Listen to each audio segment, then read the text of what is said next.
Prédication avec le révérend pasteur Aimé Prudence Djido de l'église évangélique des Assemblées de Dieu Temple Philadelphie de Agla à Clomé, la proclamation fidèle avec précision éclatée de la parole de Dieu. Détourne-toi de la mauvaise foi, détourne-toi du mensonge, du vol, de la paresse, détourne-toi de la fornication, de l'adultère, détourne-toi de tout ce qui ne glorifie pas Dieu. Parce que si nous avons un Dieu saint, nous devons être saints. Nous devons marcher cette année dans la sanctification. Et c'est en ce moment seulement que Dieu, il a promis nous exaucer des cieux. Prenez alors le rendez-vous sur la télé évangélique tous les lundis à 20h30 et les mercredis à 10h30. Prédication avec le révérend pasteur Aimé Prudence Djido. La vérité de la parole qui pénètre l'esprit pour toucher le cœur. Mais je voudrais commencer mon exhortation par une petite histoire. L'histoire concerne un pauvre paysan et un riche commerçant. Dans un village se trouvait un pauvre paysan. Et il travaille à tout moment sous le soleil pour subvenir à ses besoins alimentaires. Mais il y a un riche commerçant qui vient de temps en temps dans ce village.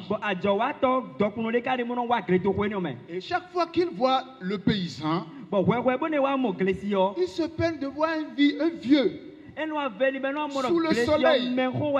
Et un jour, il a décidé de faire du bien au vieux. Et il a peur de lui donner directement de l'argent, de lui donner du trésor. Et qu'est-ce qu'il a fait? Il a payé du pain et il a mis du trésor dans le pain. Et il l'a attaché. Et lorsqu'il est arrivé dans le village, il a remis ça au paysan. Sachant que lorsque le paysan va rentrer, en voulant manger, il va trouver du trésor dans le pain. Et il ne va plus revenir travailler sous le soleil. Lorsque le paysan est rentré, il s'est dit, je vais manger un pain et j'aurai encore faim. Vaut mieux de chercher quelqu'un à qui vendre ce pain, même si c'est à 100 francs, ça va me servir à faire la sauce de cette journée. Et il a commencé par chercher de preneurs, jusqu'à ce qu'il ne trouve un homme. Il a dit, normalement on vend ça à 125, mais pas pitié, je vais te prendre ça à 100 francs. Et le monsieur a pris le pain à 100 francs. Le vieux était content parce qu'il a trouvé de 100 francs. Mais il a vendu un pain avec du trésor. Le lendemain, celui qui a acheté le pain, il est revenu demander au vieux s'il a encore un autre pain à vendre. Le vieux a dit non. Mais le riche est revenu. Il a vu que le vieux est encore sous le soleil en train de travailler. Il s'est posé plusieurs questions. Mais ce que je lui ai donné, il n'a pas vu ça. Il dit d'accord, je vais lui encore donner de l'argent. Ce qui m'étonne, pourquoi il ne peut pas remettre directement l'argent au vieux. Il a encore acheté du pain et il a mis de l'argent dedans. Il a remis au vieux. Le vieux a pris le pain et il dit, cette fois-ci, je ne vais plus vendre le pain à 100 francs. Je vais avoir un peu d'orgueil sur le pain pour augmenter le prix. Parce que l'acheteur vient de temps en temps pour demander au vieux s'il a du pain. Lorsqu'il est rentré, Le monsieur est encore revenu pour dire, vieux, est-ce que tu as un pain à vendre ce soir? Il dit, oui, j'ai du pain. Mais ce n'est plus à 100 francs. Hein? Le vieux dit, et le monsieur dit, quel que soit le prix, je vais acheter. Il dit non. Le monsieur dit 1000 francs. Le vieux a dit non. Le monsieur a dit 2000. Et jusqu'à 5000, le vieux a accepté, il a vendu le pain. Et il était content parce qu'il a trouvé 5000 francs. Mais il est toujours sous le soleil en train de travailler. Pour la troisième fois, le riche a dit, mais qu'est-ce qui se passe avec ce vieux? Et il a encore mis de trésors dans un pain. Lorsque le vieux est rentré, l'acheteur est encore revenu. L'acheteur. Il dit, as-tu du pain à vendre? Le vieux dit, j'ai du pain. Et l'acheteur dit, aujourd'hui c'est à 100 000 francs. Le vieux dit, je ne vends pas. Il dit, j'augmente. Le vieux dit, je ne vends pas. S'il y a une vitamine dans ce pain et toi tu viens chaque fois acheter, cette fois-ci je vais manger et j'aurai cette vitamine. Je ne vais pas vendre. Je ne sais pas ce que toi tu y trouves. Cette fois-ci, je vais manger ça et je vais trouver la même chose. Vous savez, cette histoire s'applique aussi à la vie chrétienne. Parce que nous avons des trésors à entretenir. C'est dans cette logique que s'inscrit le thème de la journée nationale de la JAD édition 2025. Jeunes chrétiens, garde le bon dépôt pour relever les défis de ton temps. Si le temps le permettait, je devais vous donner l'explication ou bien du contexte de 2 Timothée chapitre 1 verset 14.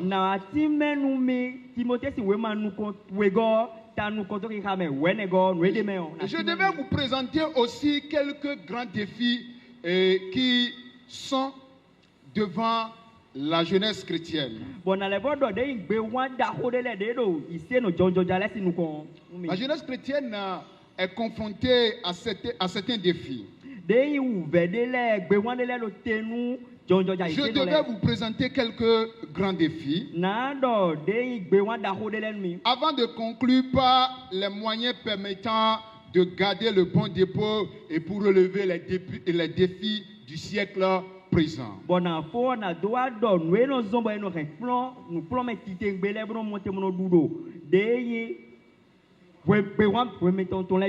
Alléluia. Amen. Mais permettez à ce que nous lisions rapidement le texte de base. La parole de Dieu est notre guide. 2 Timothée chapitre 1 verset 14. Garde le bon dépôt par le Saint-Esprit qui habite en nous.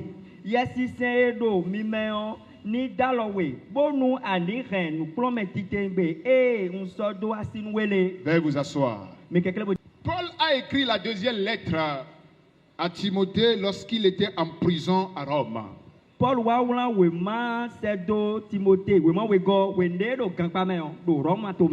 Et Paul vivait une période très difficile. C'était sous l'empereur Néron.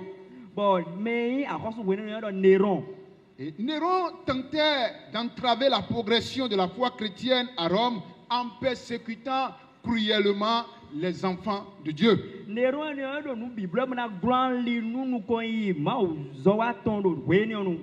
Paul souffrait énormément. En ce moment, Timothée, un jeune pasteur, âgé de 30 à 35 ans, dirigeait l'église d'Éphèse. À plusieurs reprises, Paul a dit à Timothée de garder fermement la foi qu'il a reçue. Mais dans notre texte de base, pour la dernière fois, Paul a donné ce conseil à Timothée de garder fermement, de garder le bon dépôt par le Saint-Esprit qui habite en nous. Il y a une autre version qui dit de garder intact par l'Esprit Saint qui habite en nous les biens précieux qui lui a été donné. Si nous parlons de garder le dépôt, ou bien dans notre texte de base, le dépôt fait allusion à l'évangile pur de Christ. Cela fait allusion à la saine doctrine, à la foi véritable. Cela fait également allusion au solide enseignement de Christ que Timothée avait reçu. Bref, le bon dépôt dans notre passage biblique, cela fait allusion à toutes les bonnes choses de la vie chrétienne. C'est pourquoi il y a une version de la Bible qui a dit: garde toutes les bonnes choses qui t'ont été confiées au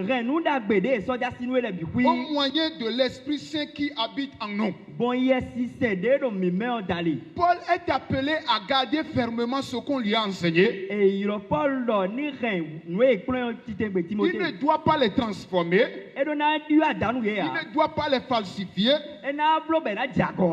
Alléluia. Amen. Vous savez, Paul nous adresse la même lettre aujourd'hui. Parce que nous traversons la même période, ou bien une période similaire à celle du contexte, d'accord, de l'église au temps de Timothée.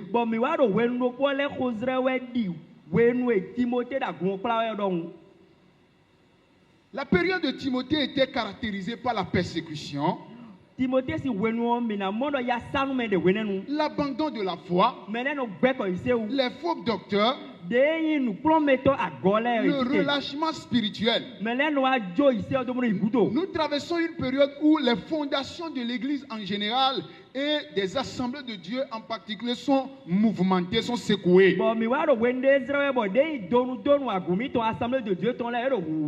La jeunesse chrétienne est attaquée par l'ennemi. Et de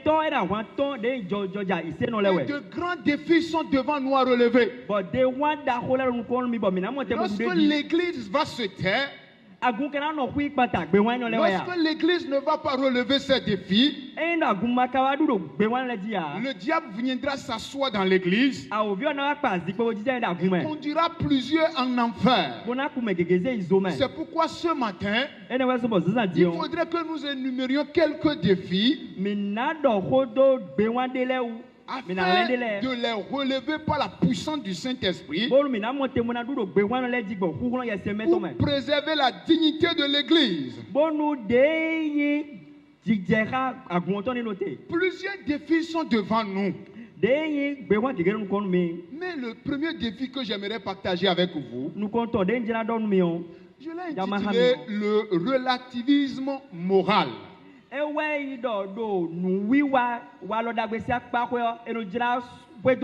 La société actuelle ne croit plus en la vérité absolue. Le péché est banalisé.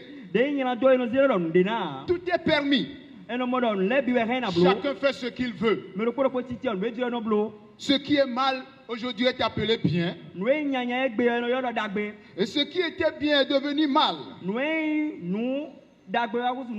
Et ce grand défi a amené la société à trouver des expressions pour adoucir le péché.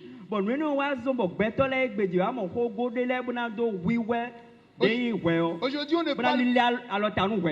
ne parle plus du péché. Non, on l'appelle faiblesse ou erreur. Le péché n'est plus une transgression de la volonté de Dieu. Mais le péché est devenu une simple imperfection humaine. La prostitution, on lui a trouvé un autre nom, on parle du travail de sexe. On parle du travail de sexe. Le vol, on parle de débrouillard. Ou bien opportunité. Un grand voleur est appelé un intelligent aujourd'hui. Le mensonge, on l'appelle réarrangement des faits. Ou la diplomatie. Ou bien du marketing personnel. Adultère, on l'appelle erreur. Erreur de parcours. L'homosexualité, on parle d'orientation sexuelle. Ou bien c'est une expression de soi, point. L'avortement qui était condamné, aujourd'hui on lui a donné un autre nom. On parle d'interruption volontaire. La sorcellerie qui était combattue, aujourd'hui la société lui a trouvé un autre nom. On parle de spiritualité alternative. L'ivrognerie, on parle de la fête. Le monde a changé le vocabulaire du péché. Mais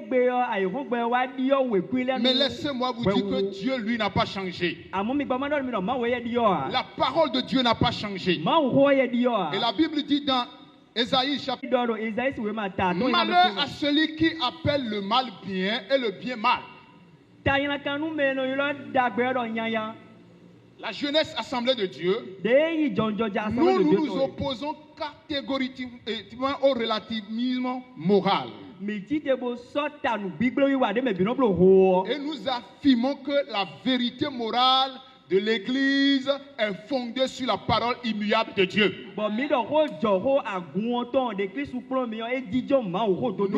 Le péché est péché pour nous. Il n'y a pas de péché relatif.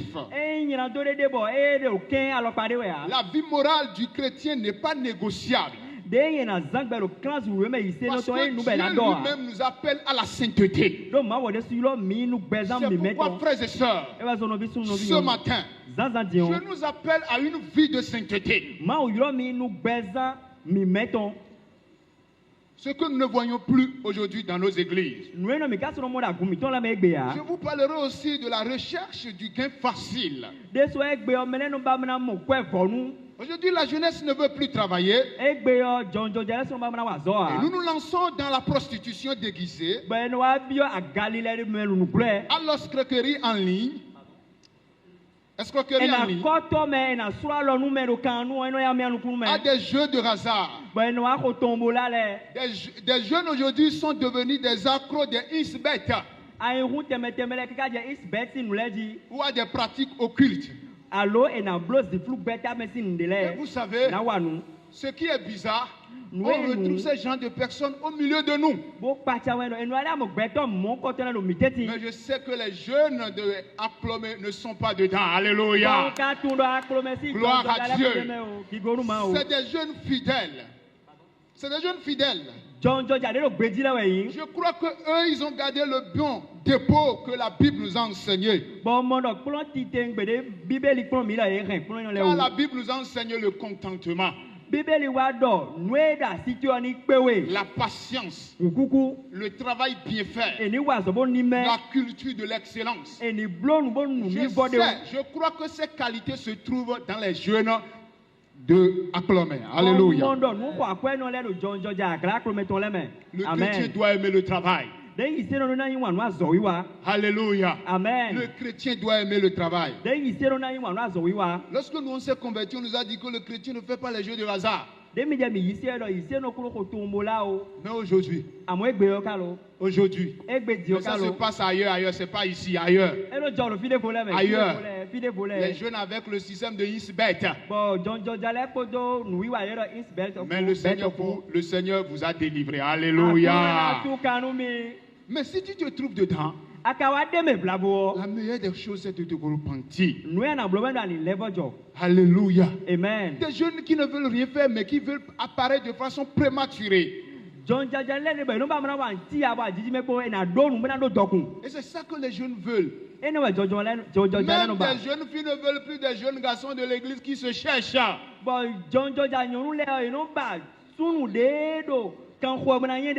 des jeunes garçons tout fournis. Mais je sais que les jeunes filles de Aklom ne sont pas comme ça. Alléluia. Gloire à Dieu.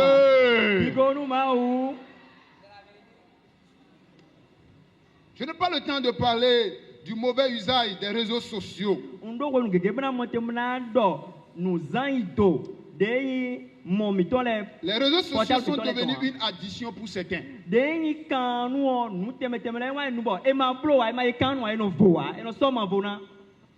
Alléluia. Amen. Je vais vous parler aussi de l'immoralité sexuelle qui est devenue aujourd'hui un fléau. La sexualité. Je crois que le pasteur, mon patron, il vous enseigne fréquemment sur ça. Petit à petit, ce fléau s'installe dans l'église. La vie de sainteté disparaît des églises. Des gens sont à l'église, mais ils ne connaissent rien de la sainteté. Alléluia. Amen. Aujourd'hui, les gens viennent à l'église sans comprendre pourquoi ils sont là. Un jour, on a prêché l'évangile à quelqu'un. Mais est-ce que tu vas à l'église? Est-ce que tu as donné ta vie à Jésus? Il dit au 21e siècle, quelqu'un peut rester sans ne pas aller à l'église? Celui-là n'est pas civilisé. Donc pour lui, aller à l'église, c'est affaire de la civilisation. Et c'est pourquoi aujourd'hui les églises des églises sont remplies. Mais peu de convertis.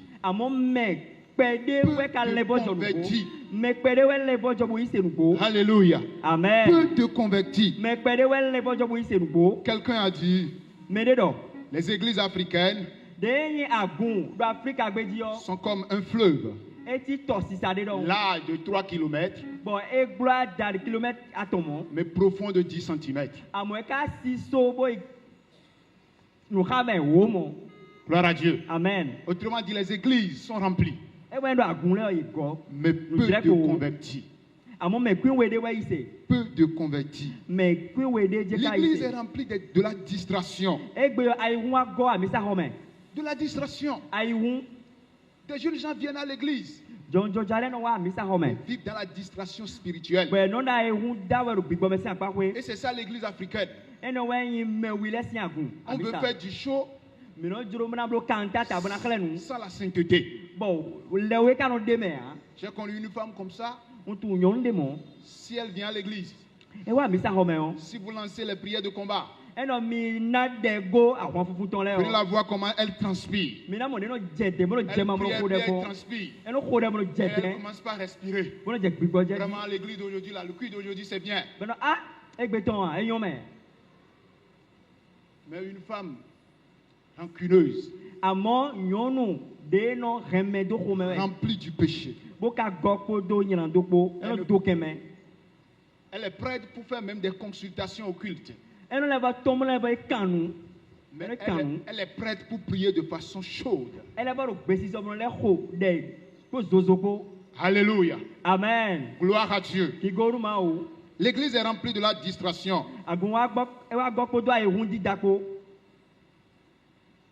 Des sœurs sans une vie spirituelle.